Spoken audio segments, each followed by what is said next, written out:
Welcome to Shorty SuperCoach and welcome to my press conference. It seems like ages since I've done a video, let alone a press conference, but I will jump straight into it. Weren't the Bombers poor today? Obviously an extended round, so it has been a little while since I've gotten stuck in one of these videos, but a crazy round of footy. The Saints, the draw, North Melbourne, who would have seen that coming? But look, my side went okay, 2,178. Always pleased if you can sort of be around the top 10%. I moved up about 5,000 ranks. It's always better to be moving up than moving down like I had the last few. So I was pleased with that. I must say, over the course of the round, I felt like I was going, sort of a par. I thought I was going okay. As you guys know, I don't really check the scores too often, particularly if I don't think they're going overly well. I'll much rather just, take a look at them maybe at the end of each day or something like that. Certainly far from the quarter-to-quarter scores that I used to do. But look, pretty pleased with that. As you'll see in my team, there were some guys who I thought could have scored much better. But equally, there were maybe some rookies who continued to do some really good stuff with the scoring. They've really gone well, particularly through the midfield. So I'll take a look at my side and you'll see exactly what I'm talking about. We'll start with the back line. And obviously, Savage is the one that really sticks out there. Really disappointing, but he's been good for me. I brought him in 121 and 100. He didn't have the greatest game on the weekend. I think he might have copped a little bit more attention, or certainly wasn't allowed to just run around and get that easy handball receive, which he so often does. So I'd rather his poor scores be about a 70 or 75, but I will forgive him. Laird keeps doing what he does. Lloyd is consistent as ever. He's going to give you 85 to 100 basically every week and the occasional bigger one, so I'm pleased with him. Riley Bonner, your head was on the chopping block, mate. It has been chopped. It's so hard to pick a mid-pricer, isn't it? Oh, Jesus Christ. Every year I'm like, mid-pricers, don't go with one, Shorty. Come on, don't, mate. And then I see this guy and I'm like, nah, surely this guy is going to be the exception to the rule. But it's just so difficult for them to be a good selection. I mean, he scores a ton first week. I'm thinking new beauty. He's going to be a good player. Just score fairly easy, 80-plus minimum. But then he's reeled off, I think, scores all under 80 with quite a few 60s. So, he's managed to continually go up ever so slightly. He hasn't been losing money, but I probably thought he would have at least got to 350. So I'll talk about my potential trades in a minute, but he's definitely involved. Duday, really good. Sam Murray, really good. They continue to make coin and make it quite quickly the way they're scoring. So good to have rookies that score well, so they make money really quickly. But to score well is just so good because you got to have them on the field sometimes. It's such a great luxury. Norton, his 3-round average is as good as it's been. He's starting to make some money, which is good. And hopefully Murphy comes back. And the midfield, I was pretty pleased. That's right. In terms of trades, what I did last week, you'll see I bit the bullet with Josh Kelly and brought in Caulfield. So, really interesting move. The thought behind that was I just didn't see any premiums that I really wanted. And the ones that I did want, they were going to drop in price, I could have got Dangerfield. I could have got Mitchell, a few other guys. Clayton Oliver didn't set me on fire. Neither did McRae. I really see my midfield being sort of Merritt, Crouch, Dangerfield, Mitchell. That's sort of how I see it. I'll get Merritt very easily. Crouch I'll get very easily. And all of a sudden Mitchell looks like, he could put out a 150 at any minute. But at this stage, he's certainly dropping and going to be around that 600k mark, which is really respectable. And Dangerfield will be similar. Those guys can pump out 170s at any time, but at the moment it seems to be going okay. So that was the reason I thought Caulfield was a guy I needed to bring in to make coin, and no other premiums really excited me. So Fife really good. Martin played a really good game, 10 clearances, just probably didn't have the normal polish as he sometimes does.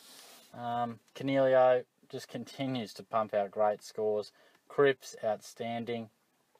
Kelly continues to be really respectable. Not his best score for the season, but really solid. Finlayson, really solid. And Holman sort of showed that 32 was a bit of an aberration. So hopefully he can get rid of that soon enough and continue to make us some coin. Caulfield was solid. He got a bit of the ball, just didn't quite add up with the points.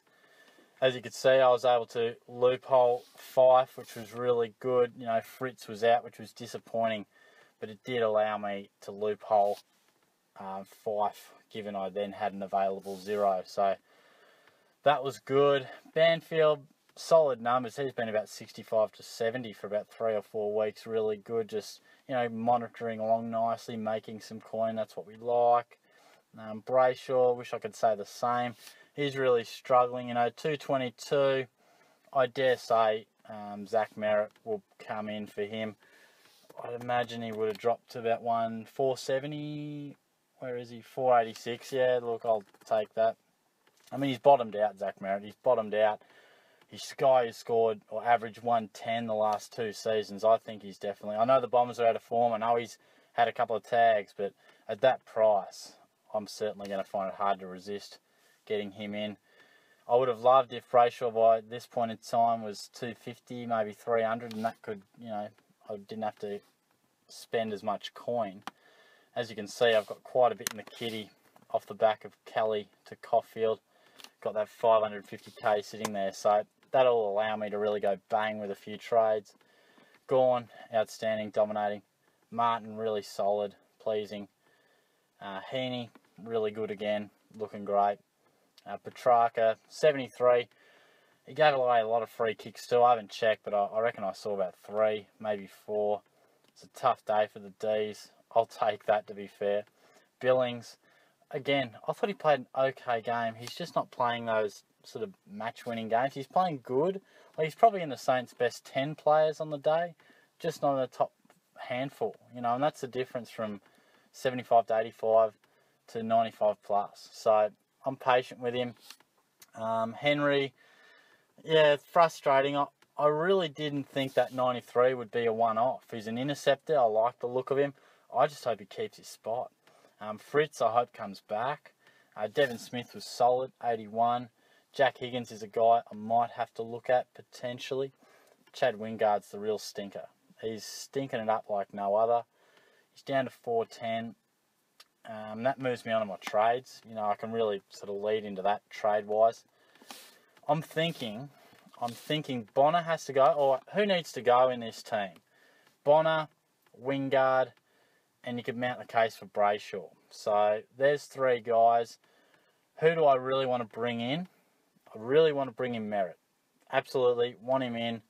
So I think that means, you know, Finlayson's still going to make coin, Holman making coin, Caulfield, Banfield, Kelly, all making coin, all scoring well. So it makes that decision that it has to be Brayshaw to Merritt. So that has to be done. Who else do I want to bring in?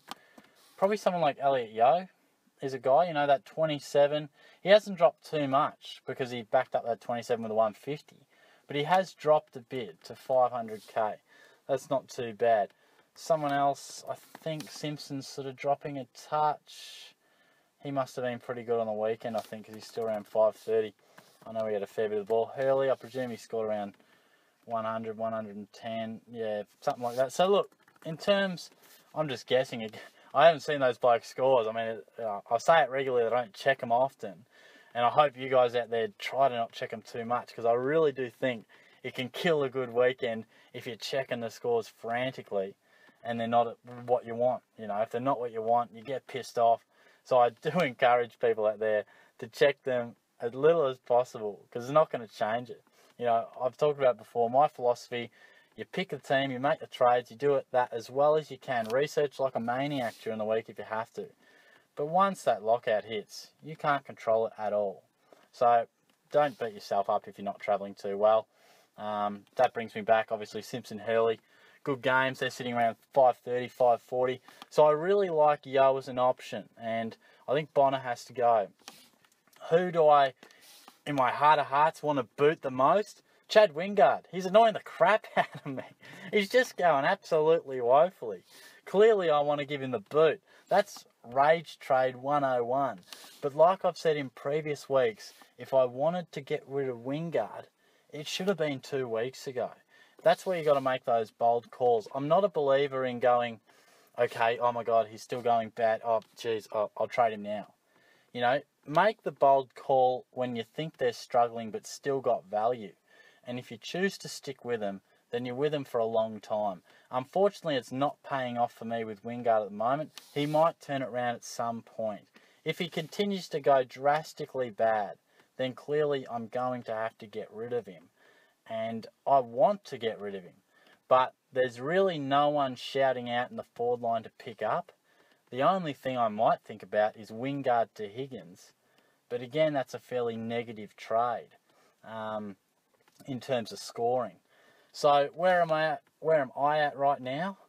I think I'm probably Bonner to Yo, Brayshaw to Merritt. Now, this Wingard case is a real interesting one because I bet not many of you out there agree with me. But the fact is, Brayshaw and Bonner are not capable of premium numbers. They've shown me that. Yo and Merritt are. They're two good trades. Would Wingard to a Menengola, a McLean, a Walters be the most sufficient in terms of curing my rage? Potentially. But of those three guys that I want to trade out, Bonner, Brayshaw, Wingard, the only one who's capable of responding and averaging 100 is Wingard. I know he's awfully out of touch right now. So are Port Adelaide. But a week is a long, long time in football. Anything can happen. Things can change quick. So I'm always more inclined to really upgrade my team, rookies to premiums. And if other premiums are struggling, I certainly err on the side of giving them the patience and the faith to respond. Wingard has probably burnt that patience, but there's probably other things that I want to do with my team, and I will continue to stick with him. As I said, maybe I'm a stubborn bastard, but the fact is, if I wanted to get rid of Wingard, I've had these same concerns about Wingard for 3 weeks. If I wanted to make a trade, if I was going to trade him out, it would have been 3 weeks ago. Because I well know that 3 weeks ago, I'm thinking, I said at the time, if he continues to struggle, all of a sudden I've got a bloke not scoring well and rapidly losing value. You know, if you think of the Wingard and McLean, you know, they were here. Now they've gone like this in their respective scores, and their prices follow suit. So it's probably a bit of stubbornness, but it's also a little bit of hope that if I can just upgrade my team around these rookies to premiums, because you know Brayshaw's not going to come out and average 100, if I can attend to that, then maybe, just maybe, Billings will turn around, Wingard will turn around. Petrarca and Smith aren't flying either. The ironic thing is, we've picked blokes in teams that we felt would be improvers, and these guys would naturally be breakout contenders. Port struggling, Melbourne struggling, Saints struggling, Bombers struggling. It's ridiculous, isn't it? 4 sides that we really thought would be on the up. At certain stages they've looked like that, but they haven't been the teams that we thought they would. And these players haven't been the players we thought they would be. But they've still got the capabilities. That's how I'm going to go about it. You don't have to agree, you might not agree, but that's how I'm going to go about it. That pretty much sums it up for me, guys. That's how I'm going. That's my team. I'm going to get inside, get the bit of AFL 360 on, I reckon. Probably just have to catch the second half and the replay later, but I'll have this one uploaded for you later tonight. Well, clearly I'm not going to get round to the Q&A, am I? I just thought of that. It's Wednesday. So, obviously, I'm only going to have time for a weekend preview. I do apologise. It is one of those things, you know, this is a very short week now. We've got footy on, you know, Friday. So it's not ideal. I will certainly look to get to some of your questions in the future, but it might prove difficult. If I do happen to have time Thursday night, then I will, but I can't guarantee it. But hopefully you had a good week in SuperCoach. Hopefully your team won on the weekend. I'll talk to you soon. Cheers.